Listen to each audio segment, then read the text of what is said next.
అంతేగాని దీంట్లో మన వివక్ష ఏమి ఉండదు. It's a practicality. Why this country can't afford too much of migration. Already ఇన్ని కోట్ల మంది జనాభా, వీళ్ళకి ఉద్యోగ అవకాశాలు, వీళ్ళకి ఉపాధి అవకాశాలు, వీళ్ళకి విద్యా అవకాశాలు, వీళ్ళకి గృహ అవసరాలు ఇవ్వడమే కష్టం, తప్పన పడాలి. అలాంటిది ఇంకా అదనంగా ఎక్కడి నుంచో వచ్చేసి వేరే దేశాల నుంచి ఎక్కడ తీసుకుంటాం? అది ప్రపంచం అంతా ఇదే సమస్య ఉంది.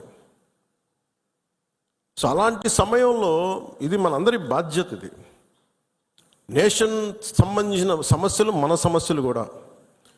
మనం ఎక్కడో కావల్లో కూర్చున్నాం, లేదంటే నెల్లూరులో కూర్చున్నాం, సూళ్ళూరుపేటలో కూర్చున్నాం, బిట్రగుంటలో కూర్చున్నాం, లేదంటే ఎక్కడ కూర్చొని మారుమూల గోదావరి జిల్లాలో కూర్చొని కుదరదు.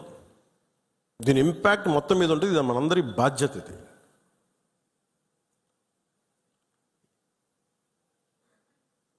ఈ రోజున మనకి ఒక వాస్తవాన్ని వాస్తవంగా మాట్లాడటం తెలుసుకుందాం. నేను చాలాసార్లు ముస్లిం సమాజానికి కూడా చాలాసార్లు చెప్పాను. నేను ఎందుకు ఇంత మాట్లాడాల్సి వస్తుంది, ముస్లిం, క్రిస్టియన్, హిందూని ఎందుకు మాట్లాడాల్సి వస్తుందంటే, హిందువులకు ఉన్నది ఒకటే దేశం,